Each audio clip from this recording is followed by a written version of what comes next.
What's up, YouTube? This video is going to be me removing the rear end. I'm about to set y'all up for a time lapse. Cause I gotta drop the exhaust first. And right now, the the jack stands that are holding the car up right now are actually on the differential itself, or on the rear subframe. So that mount is still in that same spot. So it's holding on the frame right there. And then this jack stand, and this one's not connected because the trans mount is stopping it from connecting. Butcher jack stand job, yes, I know. However, it's because I cannot use the original jack points because, as you guys know, the rust on my rocker. On the other side, I could use the normal jack point fine, but again, on this side, it's horrible. Like, this is so soft, guys. Like, this is a frame rail. Like, this is horrible. I mean, maybe I can get something right here, because this is solid. But I don't even know if I showed y'all the part before. It's literally like all of this is cut out, and to replace this rail, bro, this rocker rail. So that's what we're gonna be doing today.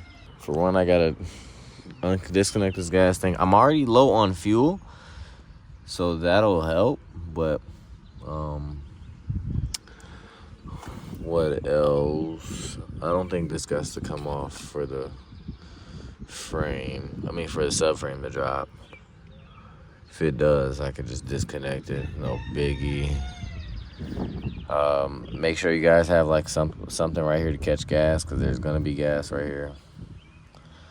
I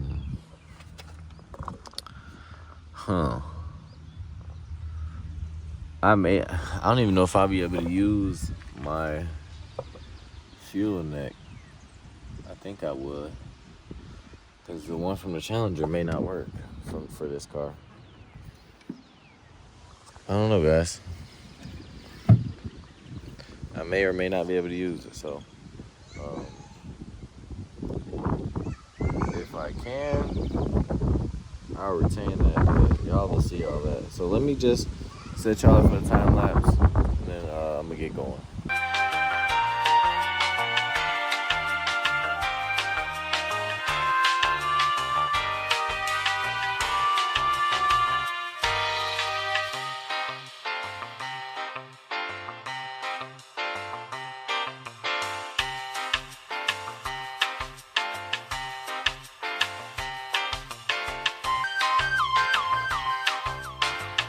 I had to pause the time lapse.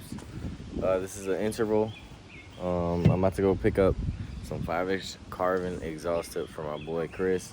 He was in the, he let me drive his Hellcat for the Hellcat in Real Life video. So he's giving me some carbon 5-inch exhaust tips for $40. It's a steal. Trust me, I know. To fill this gap, man. So I might have to wind up taking the bumper completely off. Yeah, I might have to wind up taking it completely off so I can pull the exhaust from under here. I'll worry about that when I get back. When I get back, I'm gonna be taking the exhaust all the way off, and then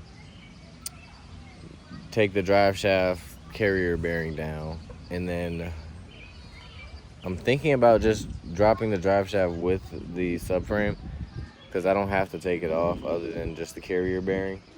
It's already disconnected from the transmission. I pretty much have nearly everything disconnected, but once I get it down, I have to disconnect the the emergency cable or emergency brake. So I'll show you guys how to do that when I get back. So for right now, I'll catch you guys in a bit. Y'all, so I'm in the lot and look at this. What the hell? That's some CJ on 32 and shit. As y'all can see, man, these carving 5-inch tips. Can't wait to put these on my car. Obviously, once it's done, this will probably be like the last thing that goes on. And all right, bro.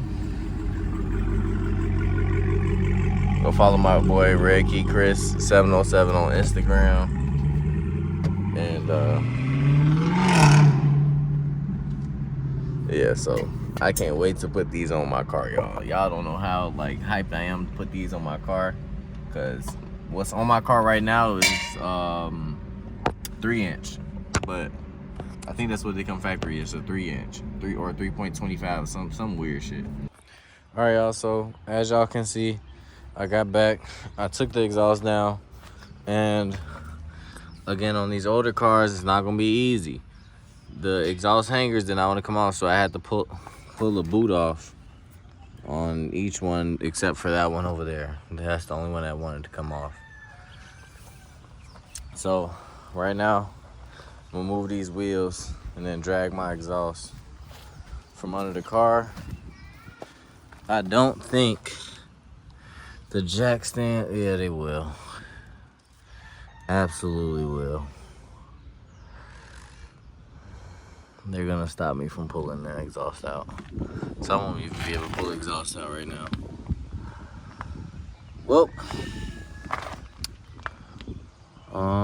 now all I gotta do is, I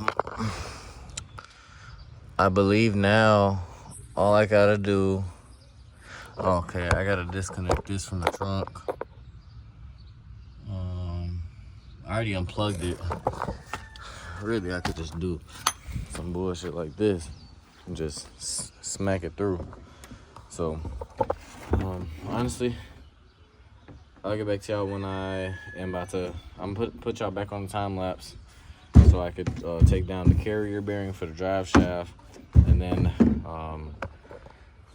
it's the 4 bolts for the subframe. So I'll catch y'all in a second.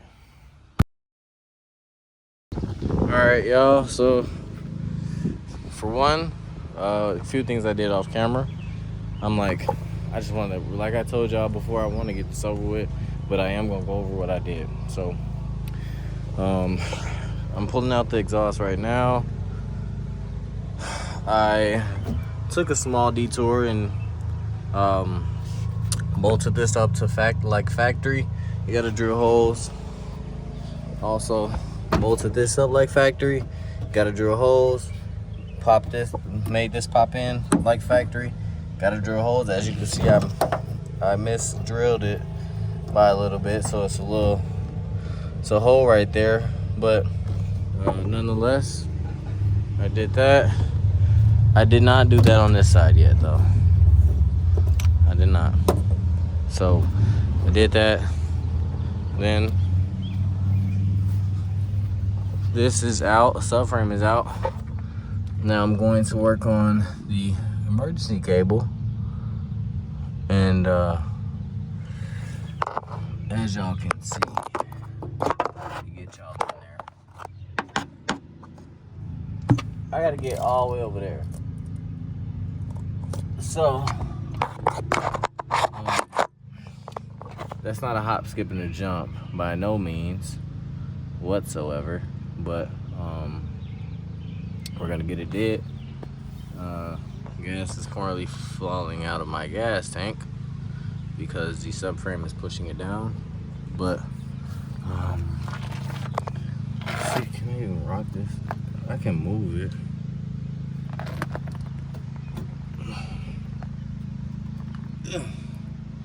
I'm not gonna mess with that right now.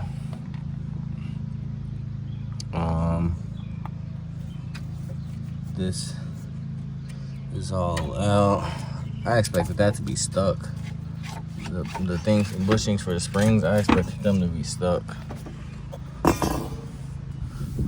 Didn't have to do that, but it does free up space to work. I do have to lower this more. So that's why I am pulling the exhaust out, because I had these boards on it and it was still having it too high. So right now supporting this is these two rims.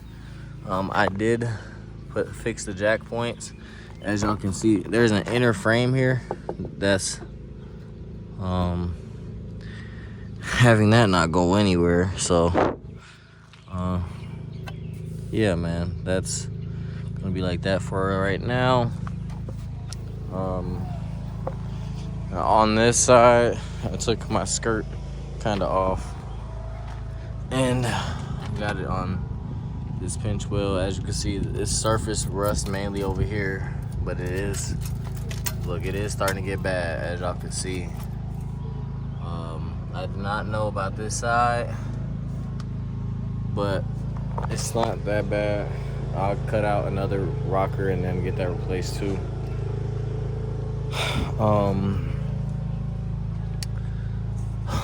Honestly, I'm not looking forward to disconnecting this emergency cable at all, but we're gonna get it done. And I just gotta get this differential lowered a little bit more, and then after that, the drive shaft, this should be able to pull back, and then the drive shaft will be able to fall out, because I disconnected it from the middle, but it's still kind of like stuck on the trans, on that coupler. And all right, so as y'all can see, y'all know where it was before, now it's after, and it's by myself. It's easy to move. Now I can put these on the rear end, and yeah, this is literally 15 minutes to assemble for something that's very helpful. So now, there we go.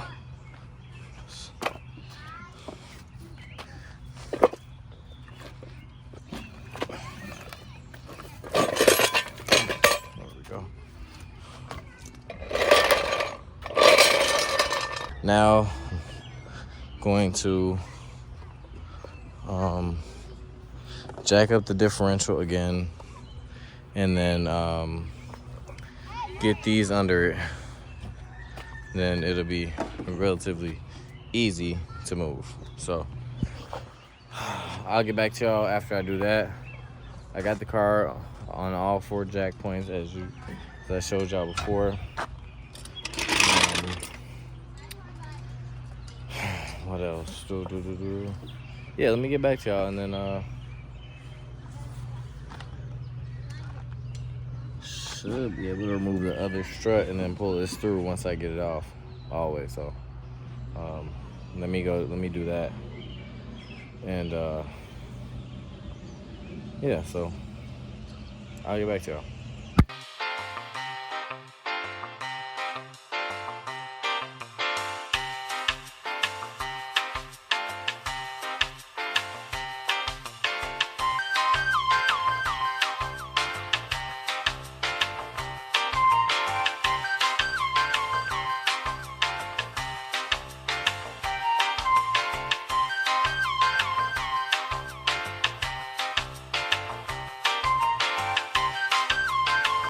Alright, y'all, so when people say this emergency brake is no joke, it's actually no joke. So since I'm already scrapping the rear subframe anyway, I tried my best to get it out. As y'all can see, this looks horrible. It was like rust fused together, and then I had to hammer it over and over again. And I wanted to at least save this part, so I didn't have to buy another. Same on this side. On this side, I was able to bend it out, but this is definitely a no joke thing. So I had wind up getting some metal shears, and I sheared the one that is staying right there. I did a lot off camera, as y'all can see. Ain't got nothing back here. I mean, I still left the gas tank still in there, but Man, these things I got from Harbor Freight, a big help. I had to drag this all the way from back there, so I'm gonna have to just take off the Brembos and the spindles and then the knuckles and then the Brembos. Like as I said in the previous video, my friend wants to rack it in. And then I'm gonna take off these struts, see how much I can sell them for, if I can sell them for $100 or, because I mean they work, but they're just rusty looking. They are SRT Bilstein struts, but I don't know if anybody's gonna want them, so I'm gonna list that stuff. I don't know if anybody's gonna want this rear subframe. I don't know if anybody, I think somebody may want the trans, because it is a 4-bolt 6-1 trans.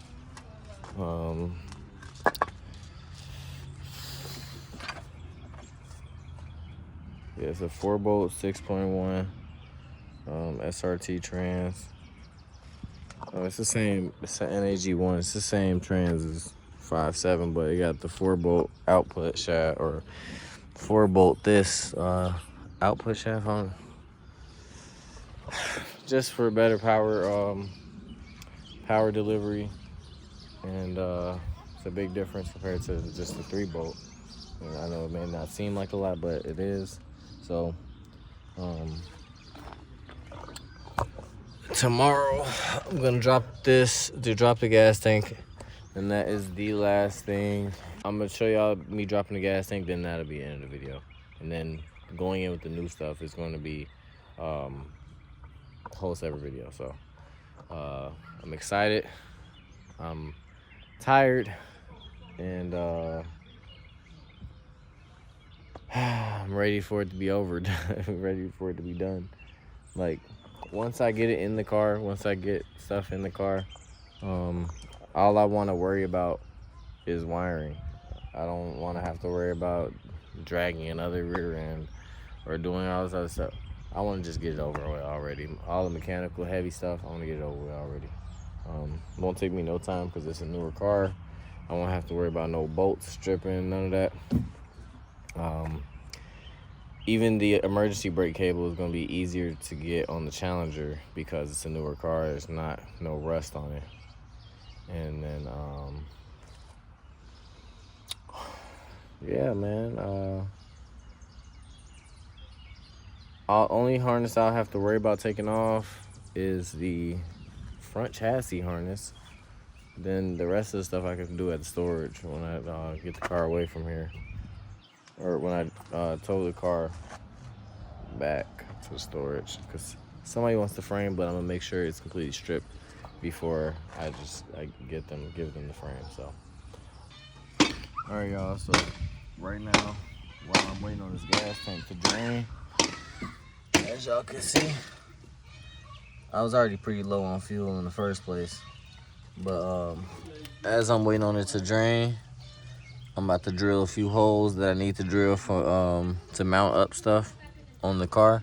Yeah, so while this drains, I'm gonna be drilling holes to mount that properly, holes for some of the pop-in pins, and I'm gonna drill holes to mount these. I mounted one already, as y'all can't see. It's already screwed in. I didn't tighten it up all the way, but it's also not a threaded hole, so. Yeah, y'all, so everything that does not bolt up directly to the car, that's what I'm gonna be working on today. Now, also, Junkyard Dave is, I think, the only on YouTube that shows all the spots you have to drill out for the older cars. And it's not that many spots, really. It's like this, as I told you guys before, you're gonna have to cut this out. You're gonna have to cut a hole out over there. And then there is some stuff in the engine bay.